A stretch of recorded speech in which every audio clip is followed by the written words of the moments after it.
Hey guys, Drifter here. Welcome to Battlefield 3 In Depth. I hope you like the new intro because you're going to be seeing a lot more of it. In today's episode, we're going to be reviewing the very unique G3A3 assault rifle. This weapon is, for various reasons, just in a class of its own.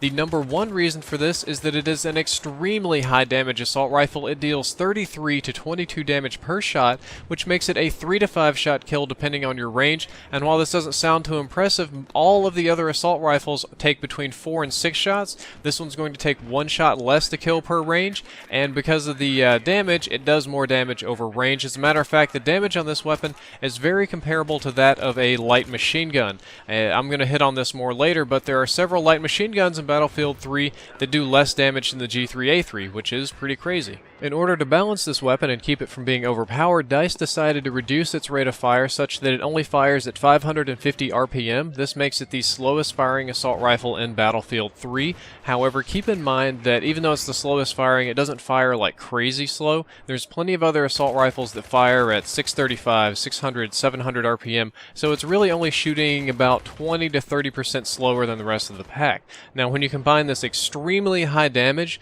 with the lowest fire rate, you'll find that it actually has a moderate to fast time to kill compared to other assault rifles. It's more of a moderate time to kill weapon. It stays pretty much on track with all the other assault rifles. However, some of the slower firing, less damage ones that are higher in accuracy, like the L85, can't really compete, and it definitely kills much faster than those. One of the other advantages to the G3A3 is that it has a very long damage drop range. Like most other modern shooters, Call of Duty and that sort of thing, Battlefield weapons do more damage up close than they do at a distance, and they drop off to that minimum after a certain number of meters. All the other assault rifles in Battlefield 3 drop off to their minimum at 50 meters. The G3A3's minimum damage is at 60 meters. When you factor in the already higher than average damage, you'll find that your damage drop profile, or your effective damage over range of this weapon, is much higher than that of other assault rifles.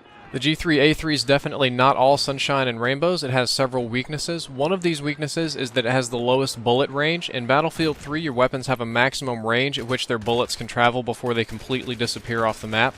The G3 has the lowest in this category, and in its category for assault rifles, mind you. However, the low bullet range is way beyond anything where I would ever guess you could actually hit somebody from, so I don't think it's too big of a factor. One thing that is a big factor, though, is that it has the lowest bullet speed, or muzzle velocity. I decided not to write down muzzle velocity this time, because last time I wrote muzzle like dog muzzle and got a lot of bad comments. But anyway, your G3 bullets travel slower than other assault rifle bullets, which means you're going to need to lead people more, which can lead to inaccuracy at long ranges. Lastly, it has a very low magazine size of 20 or 21 for the bullet in the chamber. This is the lowest of all assault rifles, and it's actually one of the lowest magazine sizes of any weapon in the game that's not a shotgun. Because of that low magazine size, you'll find that the G3 is excellent for killing one target, but very poor for taking down multiple targets, and you'll find yourself reloading a lot. Thankfully, the reload time on this gun is very average for assault rifles. It doesn't have any sort of painfully slow reload. You can pop it in and out just like a normal assault rifle. Another really neat benefit to the G3A3, which none of the other assault rifles have, is that it shoots a higher caliber bullet. Battlefield 3 has programmed into it bullet calibers, and this affects suppression. You know that, like, when bullets whiz over you and your screen gets all blurry and shaky. The G3 shoots 7.62 millimeter rounds, which are higher than the 5.56 that the rest of the assault rifles deal with, and these suppress more than other assault rifles. So if you run squad suppress with this, you can really suppress the ever-living hell out of people with your G3A3. It works just like most of the light machine guns in this game. When it comes to recoil, the G3A3 has very low horizontal recoil, and it's equal on both sides. The sights won't drag to the left or to the right, but it does have very high vertical recoil. It's going to kick upward like a mule, though thankfully vertical recoil is probably the easiest kind of recoil to control, so while the weapon may not be accurate as per the perfect definition of the term, it is very precise. You know what it's going to do each time, so you can very easily correct that recoil. It has the lowest first shot multiplier kick of any assault rifle. The weapons in Battlefield 3 get extra recoil for their first shot. It's like a multiplier 1.5, 1.2, 3.0. Most of the assault rifles have about a double or triple multiplier for your first shot kick. This one has a 1.4, so if you want to put it in single shot mode, that's not a bad idea. This is an excellent assault rifle for that.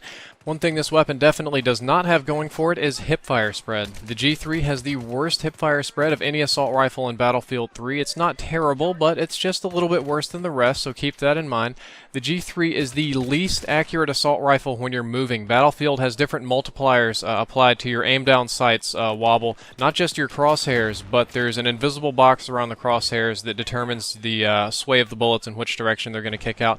When you're moving with the G3A3, you get huge multipliers on this box, and your bullets are very inaccurate. However, this is the most accurate assault rifle when you're sitting still and aiming down sights. You have the least amount of recoil in that box. So the G3, ideally, if you're moving, you want to be very, very close to people, or you want to set up very far away and pop them with your very high accuracy weapon. I find that the best attachments on this weapon are optics of some kind. The iron sights on it aren't terrible, but Battlefield gives you free optics and they don't take up any other attachment slots, so why not use them? I normally run with a holographic sight, but on longer range maps, ACOG or some sort of rifle scope might not be too bad. I always run with a bipod on this weapon. It's a very poor candidate for a grip because that takes away its excellent aim down sights accuracy, and it doesn't really have any horizontal recoil problems to begin with. So I run bipod so that I can pop up and put it on a bipod and just turn it into a very accurate weapon. I also run flash suppressor because the main problem with this weapon recoil-wise is its vertical recoil, and the best thing in the game to get rid of vertical recoil is flash suppressor, and especially when you stack bipod and flash suppressor,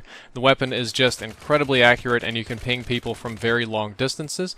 That being said, this weapon is mostly for an assault player that wishes they could have a light machine gun, because this weapon is basically a light machine gun for the assault rifle kit, but with lower ammunition, so you have to reload a lot. If you're playing with a G3A3, what you want to do is you want to go for headshots. Because of the high damage, headshots and their double damage multipliers are especially brutal with this weapon. You want to run squad suppress so that you can suppress people, and play the support role. Sit back and pop people. I wouldn't really recommend getting all up in their faces. You can.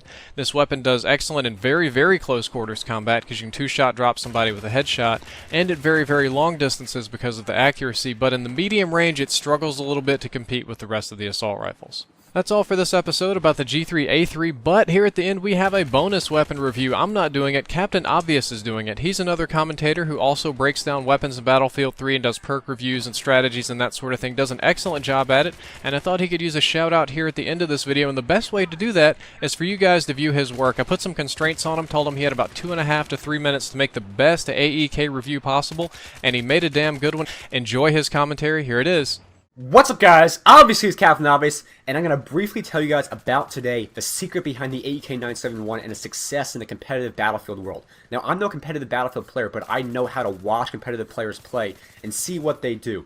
The AEK 971 is usually one of their go-to weapons in the assault rifle category because A, its controllability, and B, its extremely high fire rate.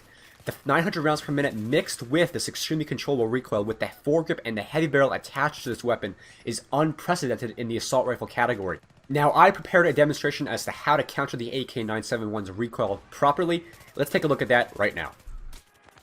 The best setup we have for the AEK 971 is going to be the iron sights, foregrip, and the heavy barrel. Now, the reason I say the iron sights is because the recoil settles a little bit quicker, that is the visual recoil, when you have the iron sights on and not a sight such as the Cobra sight or the red dot sight. So we're going to use this setup for explaining how to control the AEK 971's recoil very well. So let's quickly deploy here. We're going to head over here. I've already done some testing before. What the key to this is going to be is to counter the recoil so that it stays in a very nice tight pattern. So let's show you the recoil by default. It's a very heavy left pull with a little upwards recoil due to the fact that I added the heavy barrel in there. And the foregrip helps reduce that left pull a little bit, but it's still not perfect. What you want to do is you want to pull the AEK 971 in the opposite direction of what the actual recoil is. So, like this. See that? You want to pull it down and to the right. Alright? You also want to fire it in like 8 to 9 shot bursts to make sure the recoil does not get overdone and you can easily control it better. So let's show you. You see that? Now let me show you regular burst firing without controlling the recoil. You see, this has some nice vertical recoil here where the spread goes up that way. But with this, it's a very nice tight spread pattern. You want to pull that stick down and to the right because it's a lot easier to control the weapon that way, and it's very easy to kill people out to longer ranges because of the controllability of the weapon. Let's do that one more time. See that? Very nice tight. And let me show you one more time on fully automatic without burst firing while countering recoil. Look at that spread pattern. Compare that to that. Obviously, there is a huge increase in the power of the AK-971. I hope you guys learned something new and you actually will use the AK-971 in your future endeavors in Battlefield 3. It's a very powerful weapon, and good luck. Well, that's all for this episode. I hope that you enjoyed it. Drifter out.